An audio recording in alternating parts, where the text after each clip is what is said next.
What is good guys? So, welcome ulit sa ating panibagong episode ngayong araw. Dumating na yung order natin na seat cover para sa ating OTJ. Ayan, mamaya ipapakita ko sa inyo.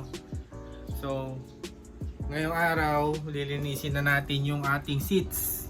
Yun. Kaso, hindi lang maaraw ngayon. Medyo makulimlim pero simulan na rin natin. At huwag lang sana umulan. Pag minalas ka talaga, uulan to eh. Yun, so tara guys, baba tayo. Let's go. Papakita ko sa inyo yung order nating car seat cover. So ito nga pala yung in-order natin guys na seats. Buksan na natin. Yun, ito nga pala siya guys. Ano pala siya? Waterproof na siya guys. Ayan o. Ayan.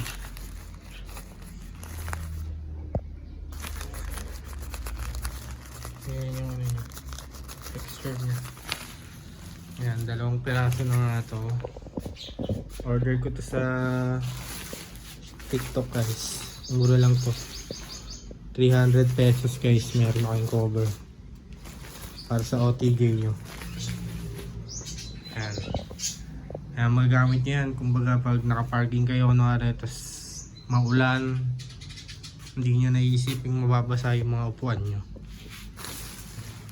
So ngayon kakabit natin siya sa ating OTJ. Pero gagawin muna natin is kakalasin muna natin yung seats natin para malinisan na. And then lalagay natin itong seat cover na nabili natin. So kung gusto nyo rin makabili ng ganito guys, lalagay ko na lang yung link sa description natin. Yun. Budget meal lang to guys. Pwede na. Yun, so simulan na natin maglinis sa ating OTJ. Let's go. So unahin na natin kalisin itong driver side natin. Yan, ito pa ang mga pusa natin. Tumambay pa talaga oh. Ay, alis ka na dyan. Ilinisin ko na yan. Wow, sasarapan ka pa. Ano pa yung isa oh. Okay. Sarap ng tambay nyo dyan ha. So yun, simulan na natin to guys. Let's go. So para kalasin pala natin tong seats guys, kailangan nating tanggalin tong apat na tornilyo dyan, naka-tornilyo. Tapos may kontra pa yan sa ilalim. Ito. Yan, kung makikita nyo dyan. Yan, so kailangan natin i-jack tong OTJ natin para mataas natin. So let's go.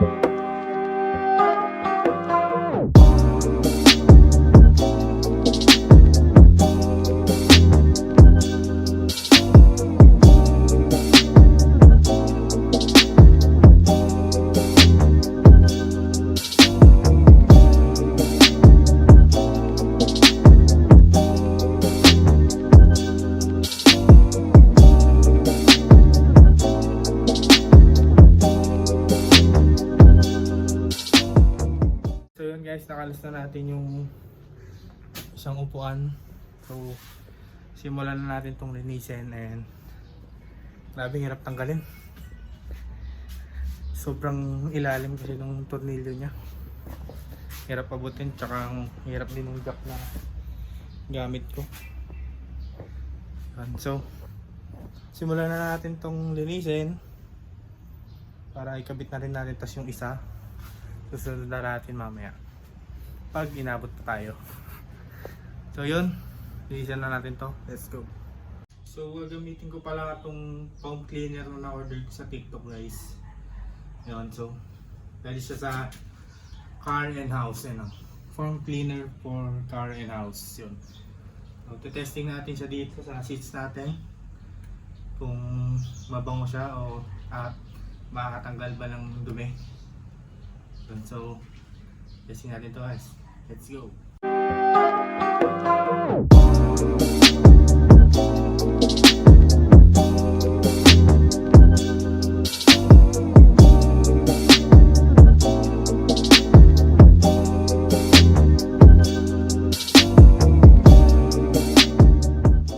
So, ito yung results guys ng nalinis natin na seats. Hindi pa natin na-vacuum to kaya may mga balahibo pa dyan ng pusa. Ay, aba naman tinambayan agad. Yan, so balahibo na lang ang tatanggalin natin. Pero effective siya guys. Mabango siya. Oo, mabango siya guys. Ito naman yung sa harap. Lumabas ulit yung kulay niya na pagka-blue, ano, makikita nyo. Yan, effective siya guys. Tsaka bumango siya kasi meron siyang ano guys, may ano siya, lemon scent. Ayun, may fresh lemon scent siya. And so sa mga gusto mag-order nito guys, lalagay ko na lang yung link send sa description natin.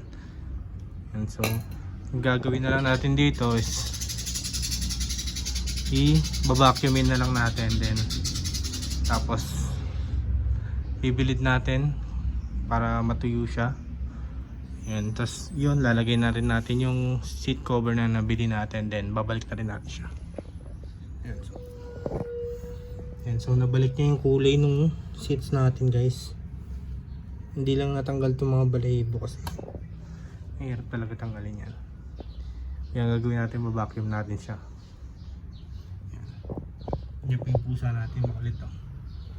Talagang tinatambayan pa oh. Dahil malinis na, gusto mo na higaan. So vacuumin na lang natin to, then lagay and patuyo, tapos seat cover, tapos babalik na lang natin yun. So let's go.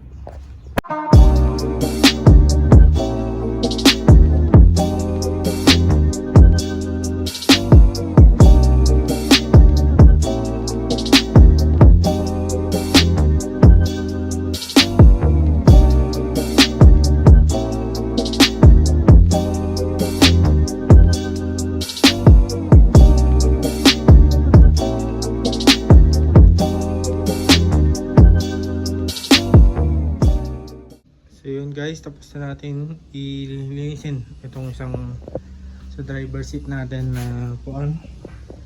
Ayan, hindi nyo naman, linis na ulit. Hindi siya 100% na malinis dahil ang ginamit nga lang natin is foam cleaner. Hindi rin naman natin siya dinipling. So, pero pwede na sa DIY natin nalinis. Ayan. So, patuyuin lang natin siya para ilalagay na natin yung seat cover natin. Then ang gagawin muna natin is linisan muna natin dito, then kalasin natin tong isa sa nating seats. Yon, so let's go.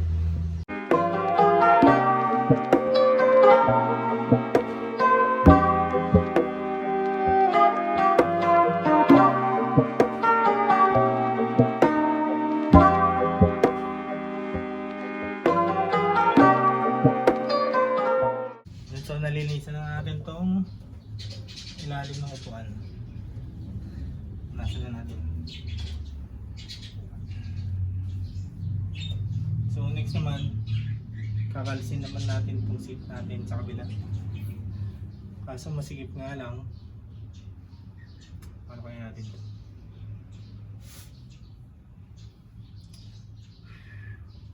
Bala na. Basta tanggal natin. Yun. So let's go. Ito guys yung sinasabi kong masikip. Pero sakto naman na siguro. Makakapag-jack tayo niya. Wala na. Gawin na lang natin. Habang maaga pa. So bababa muna natin yung jack natin dito sa kabila para malipat sa kabila. So yun. Let's go. So yun na nga sinasabi sa hula guys. Umulan na.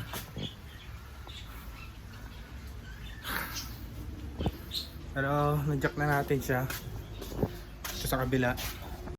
Yan. Jack na natin. Kakalasin na lang natin siya. Yan. Tuluyan ng umulan guys.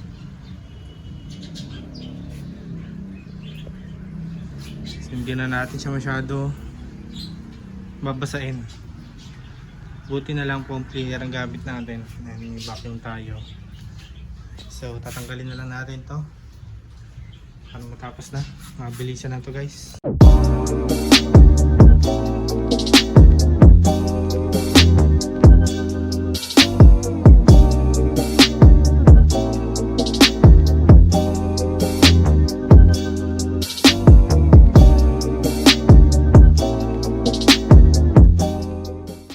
Yun, tanggalan natin guys.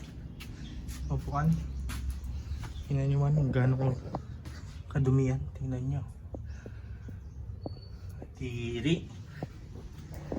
So, linisan na natin to. Tapos, para may kabit na lang natin tong isa. Yun, kasi naulan na. Yun. So, simulan na natin. Let's go!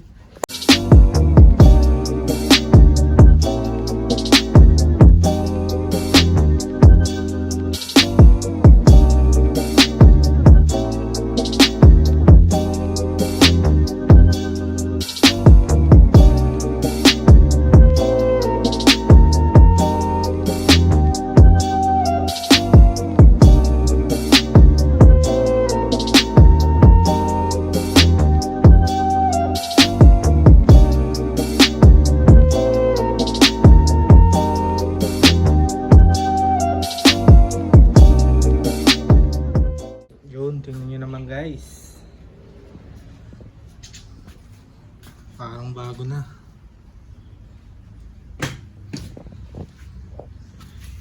Sheesh, bango ulit guys. Oh, bango na,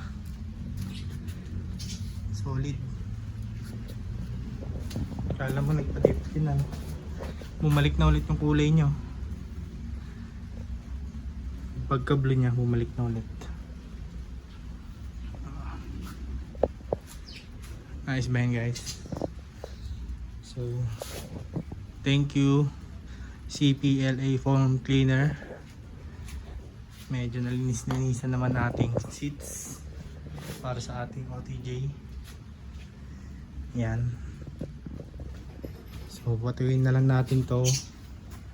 Tapos ito naman, ilinisan muna natin yung ilalim ng tinanggalan natin nito. Tapos kakabit natin to. Kasama na yung seat cover. So let's go.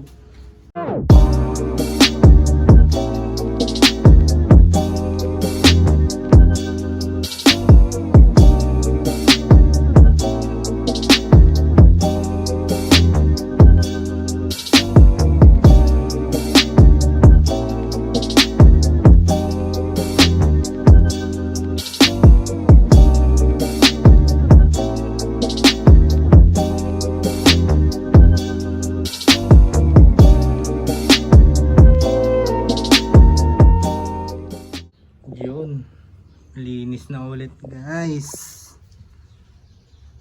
Grabe ang kapal ng dumi dito.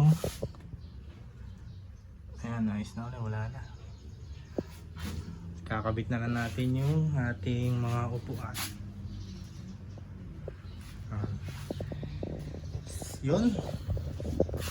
Tapos na rin tayo sa bakas. Kakabit na lang tayo ng upuan. So let's go. Tapos na natin ulit.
Yun, kakabit na natin to. Sinukat ko na. Pasok naman siya guys. And hindi siya hanggang dito lang pala siya guys sa likod. Then ito. Tali lang sa ilalim. Yan. So, ayusin na lang natin to. Then kabit. Tapos na tayo. So, mamaya na lang guys at tatapusin na natin to. Let's go!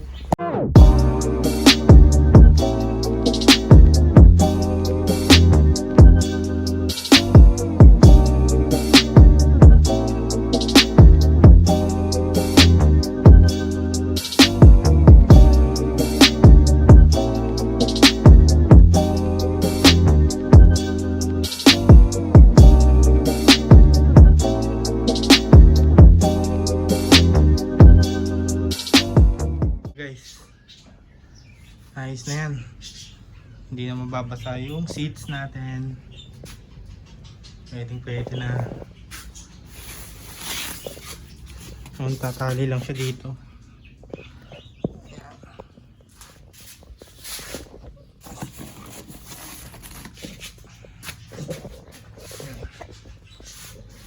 So kabit na rin natin yung isa.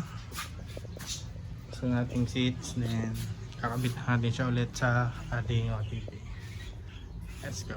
So yun guys, pagtapos ng mahaba-habang oras, natapos na tayo sa ating seats. Yun, nabalik na natin and ayun na siya. Naayos na natin siya. Yun, tingnan nyo na lang. Guys, ang kinalabasan ng ating pinaggagawa sa buhay. Yan, nalagay na natin yung seats. Yan, maayos na rin yung pagkakalagay natin ng cover. Sa palagay nyo guys, ayos pa yung ginagawa natin. Yan. Ano na to, may protection na tayo para hindi na mababasa yung upuan natin kapag umulan at naiwan natin sa labas. Parking. Kung sa labas tayo makaparking ngayon, hindi na natin isipin mababasa yung mga seats natin. Tingnan nyo. Waterproof na yan guys. Naman yung view niya sa likod guys, kalahati lang siya sa likod. Ayan. So natagalan lang tayo talaga dun sa pagbabalik ng seats dahil kailangan pa nga i-jack yung owner para tumaas at makontra yung tornilyo niya sa ilalim. Yun, pero all in all goods naman yung ginawa natin. Wish na pawis tayo guys. Yan. So kung nagustuhan nyo yung ating DIY, pwede nyo gawin yung ganyan guys kung budget meal lang ba ang usapan sa paglilinis ng ating seats. And successful na naman ang ating DIY. Linis na naman. Only DIY na naman tayo. So hanggang dito na lang siguro yung video natin ngayon guys. So abangan nyo na lang ulit sa susunod na mga episode natin na ilalabas. So kung di pa kayo nakasubscribe sa ating YouTube channel, click nyo na yung subscribe dyan guys. So and huwag na kayong mahiyang mag-like, comment, and i-share nyo na rin itong video natin sa iba para makita nila ang ating DIY na ginagawa sa ating OTJ. Yun, so nandito na lang guys. Spread love and always do what excites. Peace.